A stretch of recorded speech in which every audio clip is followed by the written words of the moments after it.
Hello everyone, let's start today's topic. आज हम यहाँ पे अकाउंट्स की बात करने वाले हैं। सीएस फाउंडेशन का जो हमारा टॉपिक चल रहा था that is regarding non profit organisation. ठीक है, तो उसकी बात हम करेंगे। कुछ प्रैक्टिकल सम्स हैं जो यहाँ पे हम सॉल्व करने जा रहे हैं। जो क्वेश्चन बैंक अपने फॉलो कर रहे हैं उसके प्रैक्टिकल क्वेश्चंस में आपको यहाँ पे सॉल्व करवा रहा हूँ वन बाय वन।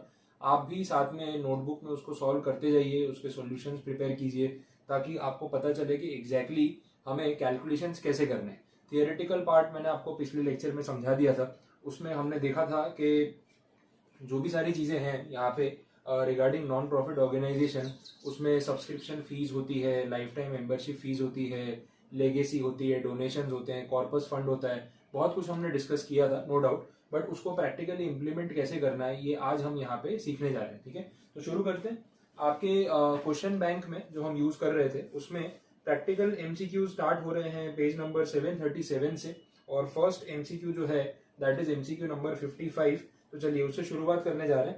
पहला एमसीक्यू जो है उसका डेटा आप एक बार पढ़ना।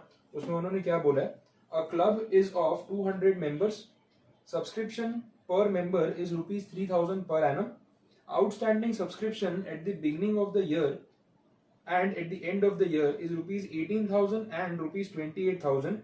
The amount of subscription to be shown in the receipt and payment account will be।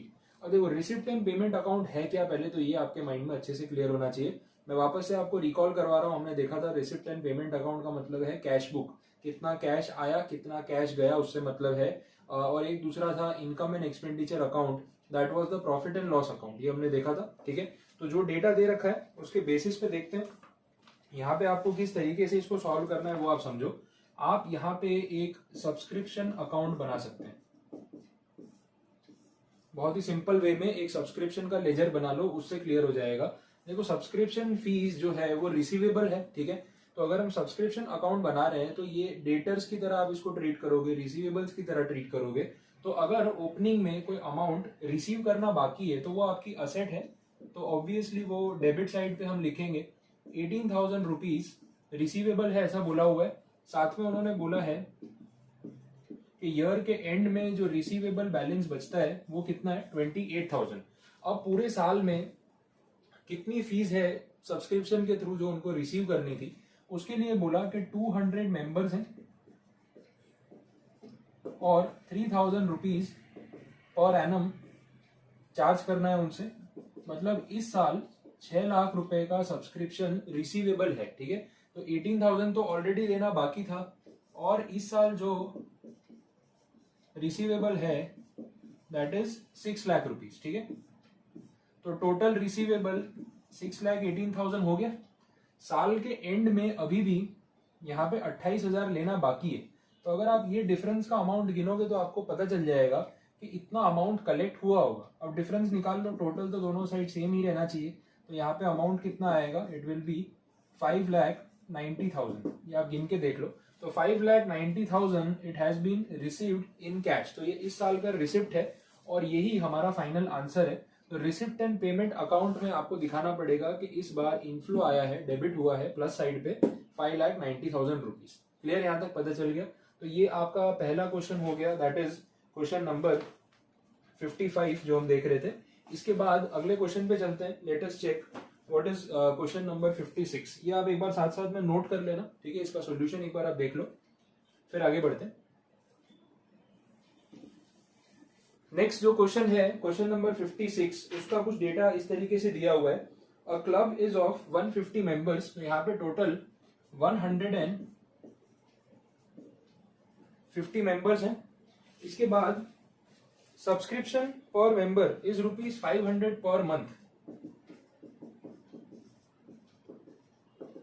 तो पूरे साल का गिनना होगा तो आपको इंटू 12 करना पड़ेगा, ये भी ध्यान देना है। Subscription of 8 members of whole year was not received, and subscription from 5 members has been received in advance for 6 months of the next year. The amount of subscription to be shown in the receipt and payment account will be। Again उन्होंने यहाँ पे बोला कि ये जो 150 members हैं इसमें से आप पार्ट्स कर सकते हो। ठीक है, 150 मेंबर्स में से 8 मेंबर ऐसे हैं जिन्होंने पूरे साल का एक भी रुपया दिया नहीं है। तो मैं इन 8 मेंबर्स को पहले ही अलग कर रहा हूं। इन 8 मेंबर्स ने एक रुपया भी नहीं दिया। बाकी कुछ 5 मेंबर ऐसे हैं जिन्होंने 6 मंथ्स का एडवांस पेमेंट किया है, और अगर आप बाकी के मेंबर्स देखेंगे 13 है और ये 137 मेंबर्स, इन्होंने फुल 12 मंथ्स का पेमेंट किया है। ये डिटेल आपको दे रखी है। अब इसके बेसिस पे हम कैलकुलेशन कर सकते हैं कि कितना रिसिप्ट पेमेंट अकाउंट में हम देखेंगे, क्योंकि हमें तो यही देखना है कि कैश कितना आया है, हमें और किसी चीज से मतलब नहीं है, इनकम एक्सपेंडिचर नहीं पूछा है। अब देखो ये 137 मेंबर्स ने 500 रुपए के हिसाब से 12 महीने का पूरा पैसा दिया है, तो आप डायरेक्टली मल्टीप्लाई कर सकते हो।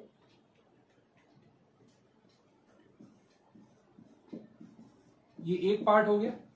ये 5 मेंबर्स ने 6 महीने का एडवांस दिया है, तो वो 12 महीने का पैसा भी तो दिया होगा ना जो इस साल का बनता है। तो इन्होंने टोटल 12 + 6 18 मंथ्स के पैसे दिए इंटू 500 रुपीज। तो ये हो गया 500 rupees per month into 18 months into 5 members, this is 45,000 rupees. और इन्होंने तो कुछ पे किया ही नहीं है, 0। अब आप ये टोटल करके देख लो, फाइनल वैल्यू कितनी आ रही है, 8,67,000। This is the final answer which is to be shown in the receipt and payment account. ठीक है, तो ये है आपका एमसीक्यू नंबर 56। इसके बाद हम देखेंगे एमसीक्यू नंबर 57। ये भी अच्छा क्वेश्चन है।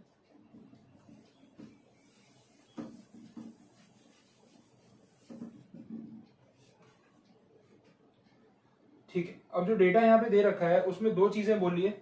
एक उन्होंने बोला आउटस्टैंडिंग सब्सक्रिप्शन की भी डिटेल है, और दूसरा कुछ एडवांस सब्सक्रिप्शन रिसीव हुआ उसकी भी डिटेल है। आपको इनकम एक्सपेंडिचर के बारे में बताना है एज ऑन 31 मार्च 2018। ठीक है, देख लेते हैं। देखो जो डेटा दे रखा है ना उसके हिसाब से लेजर कैसे बनेगी।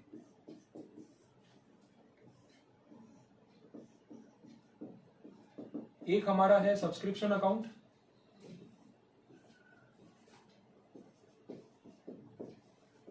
एक है एडवांस रिसीव। ठीक है, 2 चीजें होंगी। अब सब्सक्रिप्शन के केस में उन्होंने बोला आउटस्टैंडिंग या जो ओपनिंग बैलेंस है इट इज 1500, क्लोजिंग बैलेंस है 1200। यहां पे बात करें एडवांस रिसीव्ड की तो ये उल्टा साइड होगा, तो यहाँ पे ओपनिंग बैलेंस है 900, क्लोजिंग बैलेंस है 540। अब दूसरी एंट्री उन्होंने बोला a sum of ₹14670 was received as subscription. इस साल और कितना रिसीव हुआ। अब जो हमने पिछला सम किया था जहाँ देखा था 200 मेंबर्स हैं, 3,000 रुपए लेने हैं, तो 6 लाख रुपीज लेने थे, रिसीवेबल थे, तो यहाँ लिखे रिसीवेबल का अकाउंट है ना, आउटस्टैंडिंग सब्सक्रिप्शन है। बट जो रिसीव हुआ वो कहाँ लिखेंगे, डेबिट साइड लिखेंगे या क्रेडिट साइड लिखेंगे। ऑब्वियसली हमें उसको कहाँ लिखना पड़ेगा, क्रेडिट साइड पे। तो जो अमाउंट है रिसीव्ड वो हम यहाँ पे लिखेंगे, दिस इज 14670। तो ये रिसिप्ट एंड पेमेंट अकाउंट में गया होगा 14670 जो अमाउंट बोला है। अब हमें ये बताना है कि इस साल की इनकम कितनी है, वो हमें कैलकुलेट करनी है। देख लेते हैं। देखो एक चीज तो यहां से पता चलेगी कि इस साल का पैसा कितना लेना बनता है। Subscription receivable for the current year यहां से मिल जाएगा, तो हम ये लेजर को टैली कर लेते हैं। 14670 plus 1200, this is 15870 minus 1500 outstanding, तो ओपनिंग बैलेंस, सॉरी, तो ये जो है this is income expenditure account. ये है इस साल की इनकम जो रिसीवेबल है। ठीक है, क्योंकि इस साल के सब्सक्रिप्शंस के लिए इतनी फीस आनी थी, इतना पैसा रिसीव हुआ, ये यहाँ पे पता चल रहा है। अब बाकी की ट्रीटमेंट भी देख लेते हैं कि कैसे कैलकुलेट करना चाहिए। एडवांस रिसीव्ड की अगर हम बात करते हैं तो ऑलरेडी लास्ट ईयर 900 रुपीज का एडवांस जो है वो रिसीव हुआ था। इस साल भी क्या कुछ एडवांस रिसीव हुआ है क्या? क्या आपको पता चल सकता है कितना एडवांस रिसीव किया गया है? देखो अगर आप ये चीज का डिफरेंस निकालोगे तो आपको पता चलेगा इस साल पैसा रिसीव हुआ है 14670 और पैसा रिसीव होना चाहिए था 14370, जो इस साल की इनकम थी। तो ये जो एक्स्ट्रा पैसा आया है ये मतलब कुछ सरप्लस ही आया है ना। बट हम ये भी नहीं बोल सकते यहाँ पे कि ये एडवांस ही होगा, क्योंकि पहले का भी तो लेना बाकी था, तो वो भी तो टैली करके देखना पड़ेगा कि ये कैसे कैलकुलेट होगा। ठीक है। अब ये सब जो कुछ भी ट्रांजेक्शन्स हैं उसमें जितनी डिटेल हमारे पास अवेलेबल है हमने उसको उस तरीके से ट्रीट कर लिया। एडवांस के रिगार्डिंग और कुछ बोला हुआ नहीं है। मैं सिंपली कॉमन सेंस लगा के ये मान सकता हूँ कि 900 रुपए पिछले साल एडवांस मिला था तो वो इस साल की इनकम होगी, और इस साल भी अभी भी मेरे पास 540 रुपीज एडवांस है तो वो अगले साल की इनकम होगी। तो जो डिफरेंस बचता है, डिफरेंस का अमाउंट यहाँ पे आएगा 360, वो मुझे इस साल के इनकम एक्सपेंडिचर में जोड़ देना चाहिए। ठीक है, और कोई ट्रांजेक्शन यहाँ पे है नहीं। तो एक अमाउंट इनकम एक्सपेंडिचर का मुझे यहाँ से मिल रहा है और दूसरा अमाउंट मुझे यहाँ से मिल रहा है। अगर हम इस दोनों को ऐड कर देते हैं तो this will be the total income for this particular year. ठीक है, क्लियर होगी कंडीशन। तो ये आपको सारी डिटेल्स दे रखी है रिगार्डिंग क्वेश्चन नंबर 57। चलिए आगे बढ़ते हैं, अगला सम देखते हैं।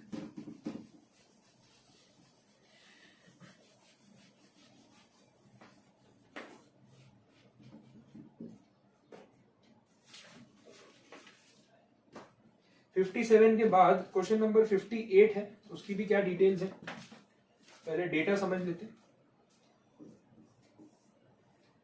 A club is of 100 members. Subscription per member is 2500 rupees per annum.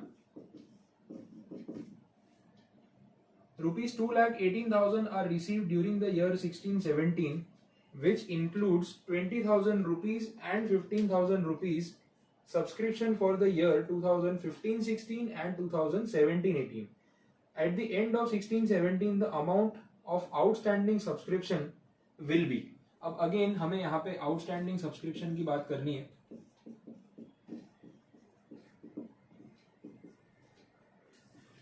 और एक उन्होंने डेटा दिया है रिसिप्ट एंड पेमेंट का।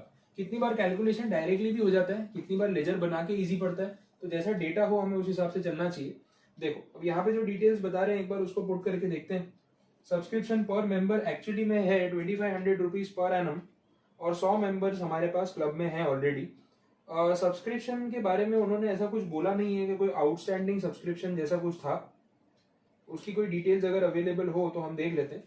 हाँ, एक चीज बोली है 2,18,000 एक्चुअली में रिसीव किया है हमने, तो अगर मैं यहाँ रखने जाऊँ तो मैं देख सकता हूँ कि 2,18,000 रुपए इस बार रिसीव हुए। जो यहाँ पे दिख रहे हैं वो यहाँ पे भी दिखेंगे। ठीक है, और 100 मेंबर्स हैं, 2500 रुपए के हिसाब से आना कितना चाहिए 2,15,000, ये चीज बोलिए। अब दूसरी चीज,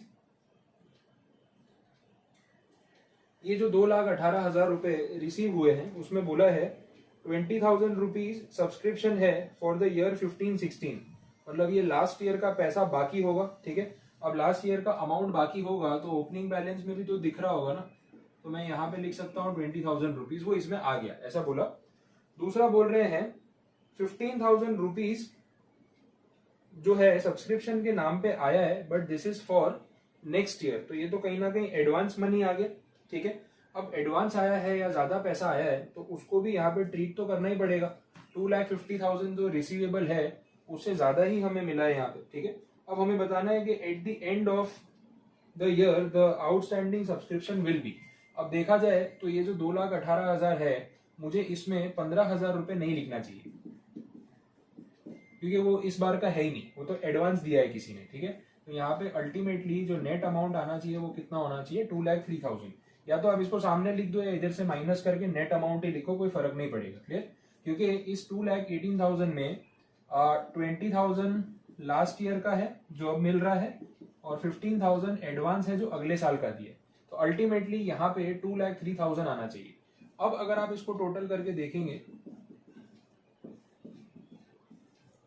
तो यहाँ पे फाइंड करना क्या बचता है, सिर्फ क्लोजिंग बैलेंस, और वो कितना हो जाएगा 67,000 रुपीज। तो that should be the final answer. Outstanding अभी भी सब्सक्रिप्शन कितना रह जाएगा 67,000। क्लियर, तो ये हो गया एमसीक्यू नंबर 58। आगे बढ़ते,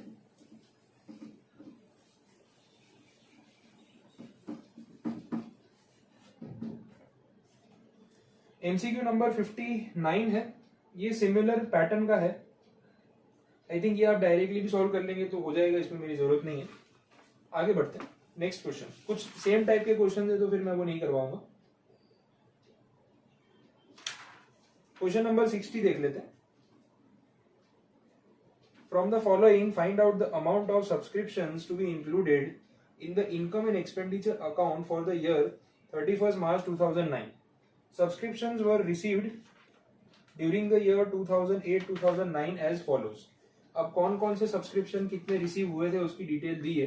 अपना जो ईयर है यहाँ पे दैट इज 2008-2009 और हमें जो पैसा मिला है वो पिछले साल का भी मिला है और अगले साल का एडवांस भी मिला है. फिर बता रहे हैं subscription outstanding on 31st March 2008 was 3500 out of which 500 were considered to be irrecoverable. ठीक है, एक लेजर बना के इसकी इफेक्ट दे देते हैं जैसा उन्होंने बोला है. ये 31st March 2008 मतलब ओपनिंग हो गया.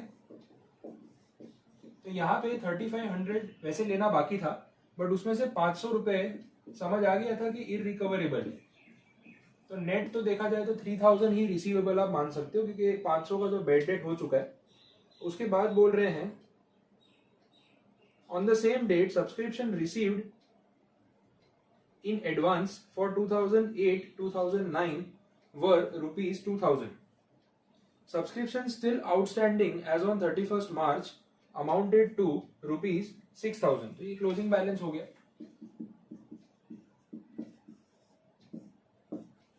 ठीक है, तो ये डेटा भी मिल गया. बाकी की डिटेल्स भी पुट करके देख लेते हैं. अब देखो सब्सक्रिप्शन के मामले में हम ओपनिंग क्लोजिंग यहाँ पे लिखते हैं और अगर एडवांस आया हो तो ओपनिंग क्लोजिंग ऑपोजिट साइड लिखते हैं. तो मैं एक लेजर में भी कैलकुलेट करने के लिए उस चीज को मेंशन कर सकता हूँ. उन्होंने बोला है कि ओपनिंग एडवांस कितना था 2000 रुपीज बोला था. तो ये मैं सामने इस तरफ लिख सकता हूँ. अच्छा, इस साल जो सब्सक्रिप्शन आया है उसमें भी तो कुछ एडवांस अमाउंट आया है वो भी दे रखा है यहाँ पे. 2007-8 में 2007-8 का 2000 रुपए मिला है. उसके बाद 2008-9 का 30,000 रुपीज मिला है इस साल और 2009-10 का 3,000 रुपीज मिला है. तो ये आउटस्टैंडिंग वाला पेमेंट मिला है, ये करंट ईयर के लिए मिला है और ये जो है वो एडवांस मिला है. तो टोटल कितना कलेक्शन हुआ 35,000. तो ये तो रिसिप्ट एंड पेमेंट वाला अमाउंट हो गया. रिसिप्ट पेमेंट का जो अमाउंट है वो हम कहाँ पे लिखते हैं, इस तरफ. ठीक है, तो रिसिप्ट पेमेंट के अमाउंट को हम इस तरफ लिखते हैं. अब सामने इस तरफ क्या बचता है, जो सब्सक्रिप्शंस इस साल के रिसीवेबल है वही बचेंगे. तो हम इसको टैली कर सकते हैं. आप ये पूरा अमाउंट जोड़ लो 35, 41, 43 और यहाँ पे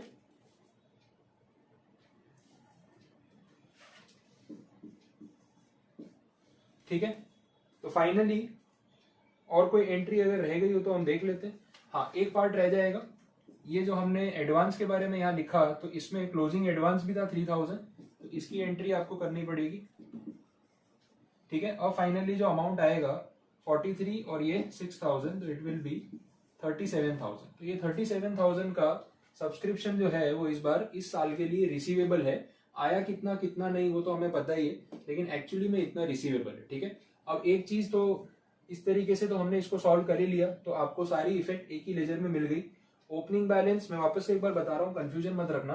सब्सक्रिप्शन का ओपनिंग क्लोजिंग, एडवांस का ओपनिंग क्लोजिंग. ठीक है, रिसिप्ट एंड पेमेंट पूरा, तो अपने आप डिफरेंस का आ गया सब्सक्रिप्शन अमाउंट. अब क्योंकि यहाँ पे मैंने एडवांस वाला ट्रीटमेंट दिया है इसलिए मैंने इस रिसिप्ट एंड पेमेंट में से इसको हटाया नहीं. ठीक है, वो पिछले सम में जो हमने किया वो ट्रीटमेंट थोड़ा सा डिफरेंट है. चलो आगे बढ़ते हैं. इसके बाद देख लेते हैं अगला क्वेश्चन 61. अब 61 सिमिलर नेचर का है, आप ट्राई करोगे तो आपको मिल जाएगा. सेम टाइप का क्वेश्चन है तो मैं रिपीट नहीं कर रहा हूँ. जो नए टाइप के सम है उस पर चलते हैं. चलिए, तो अगला क्वेश्चन जो हम देख रहे हैं डायरेक्टली डिफरेंट टाइप का question, that is question number 67. बीच में जो सम्स हैं वो सारे उसी टाइप के हैं. अगर आपको कोई सम में क्वेरी है तो आप पूछ सकते हैं, मैं उसका सोल्यूशन आपको भेज दूंगा. लेकिन पहले डिफरेंट टाइप के सम्स में इसमें कवर करने की कोशिश कर रहा हूँ. तो क्वेश्चन नंबर 67 पे चलते हैं. उसमें आप देखना डेटा में क्या बोला हुआ है. स्टेशनरी की डिटेल्स बोल रहे हैं कि आप स्टेशनरी आइटम्स का स्टॉक करते हैं, आपकी शॉप होगी, आप सेल करते होंगे. तो उन्होंने ये बोला कि एक तो स्टेशनरी का स्टॉक कितना है आपके पास उसकी डिटेल्स, और आप जब स्टॉक क्रेडिट पे खरीदते हैं तो क्रेडिटर्स का लेजर. ठीक है, तो ये दोनों डिटेल्स की बात यहाँ पे हो रही है. देखते हैं. ओपनिंग स्टॉक स्टेशनरी का आपके पास पड़ा हुआ है 12,000 रुपए वैल्यू का. ये ओपनिंग स्टॉक है. क्रेडिटर्स का जो ओपनिंग बैलेंस है जो आपको पे करना है उनको, इट इज 25,600 रुपीज। फिर बोला amount paid for the stationery during the year ended 31 March 2009। आपने अगर अमाउंट पे किया है तो क्रेडिटर्स को डेबिट करना पड़ेगा, उनको पेमेंट गया है, ठीक है। तो उसका अमाउंट है 1,40,000 rupees, this is the payment. इसके बाद stock of the stationery on the closing date, ठीक है, ये भी बोला है क्लोजिंग वैल्यू। और लास्ट में creditors for the stationery closing. इतनी डिटेल्स जो है वो अवेलेबल है, ये पार्ट है। अब इसमें से हम सब कुछ फाइंड आउट कर सकते हैं। अगर आप इस लेजर को टैली करने की कोशिश करें तो यहां जो अमाउंट आपको मिलेगा वो ये बताएगा कि आपने कितने का परचेज किया। परचेजेस पता चल जाएंगे, ठीक है। पेमेंट आपने जितना भी किया वो तो इसका भी हिसाब हो रहा होगा, बट परचेज आपने कितने का किया वो आप टैली कर सकते हैं। दैट अमाउंट विल बी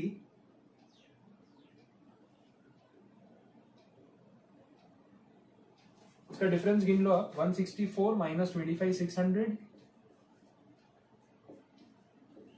1,38,400, ठीक है। अब जितना आपने स्टॉक खरीदा है वो यहाँ पे भी तो प्लस होगा, परचेजेस 138,400। उन्होंने पूछा क्या है वो भी देख लो, ये टोटल कर लो अगेन। उन्होंने पूछा है कि आपने इस साल स्टॉक यूज कितना किया, ओपनिंग प्लस परचेज और ये क्लोजिंग। तो जो यहाँ पे जो डिफरेंस बचा वो क्या होगा, यूज्ड होगा ना। तो आप डिफरेंस निकाल के देख लो, इट विल बी 1,27,200। इतने रुपए का स्टेशनरी आपने इस साल यूज कर लिया, तो ये उसका लेजर है, ठीक है। तो फाइनल आंसर आ गया। इसके बाद देखें नेक्स्ट क्वेश्चन नंबर 68 है। ये बहुत ही सिंपल सा क्वेश्चन है, देख लेते हैं एक बार क्या बोला है।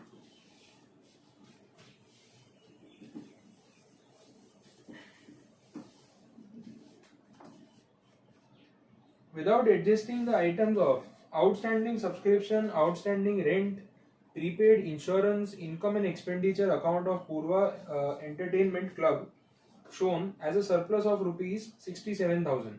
इन शॉर्ट ऐसा है कि आपने क्लब के अकाउंट्स में ये दिखा दिया कि आपका जो सरप्लस है इट इज 67,000 रुपीज। लेकिन इसमें ये सारी चीजों का आपने इफेक्ट नहीं दिया जो देना चाहिए था। तो इफेक्ट देने के बाद एक्चुअल सरप्लस क्या होगा वो है, तो रेक्टिफिकेशन अकाउंटिंग करना है आपको और कुछ नहीं करना है। तो देख लेते हैं। देखो आउटस्टैंडिंग सब्सक्रिप्शन मतलब 5600 आना बाकी है, वो हमारी इनकम है जिसको आपने यहाँ कंसिडर ही नहीं किया। तो अगर आप करेंगे तो हमारा मतलब जो इनकम है वो तो बढ़ जाएगी, रिसीवेबल्स है ना हमारे पास, तो उसका अमाउंट दे रखा है 5,600, तो ये प्लस हो जाएगा।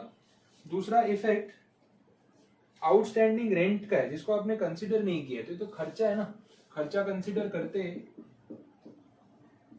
तो इनकम रिड्यूस हो जाती। और इसके बाद तीसरा प्रीपेड इंश्योरेंस बोला। प्रीपेड इंश्योरेंस तो एक तरीके से आपकी असेट है, उसको कंसिडर करना चाहिए क्योंकि उसका आपको फायदा मिलेगा, प्लस 1500।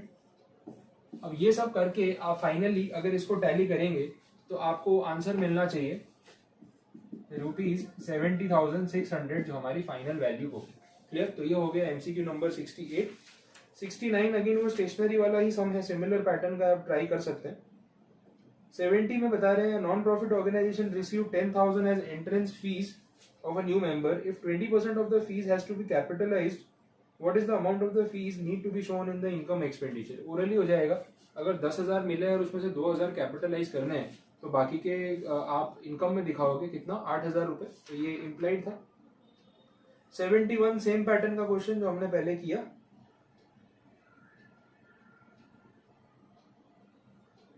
भी रिपीट है, 73 में भी रिपीटेशन है, डेप्रिसिएशन अकाउंटिंग है। 74 ये देख लेते हैं, कुछ डोनेशन वाला है जो हमने अभी तक डिस्कस नहीं किया। तो जितने भी नए सम्स हैं वो मैं आपको करवा रहा हूँ, तो आपके डाउट्स मिनिमम हो जाएंगे अपने आप।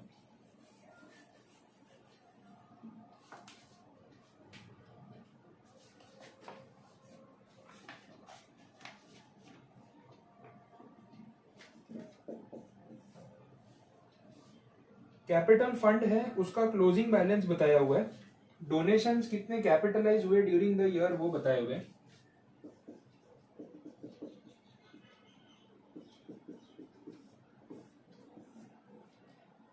कैपिटल फंड का क्लोजिंग बैलेंस है तो कुछ यहाँ पे लिखेंगे 4,67,000, donations capitalised during the year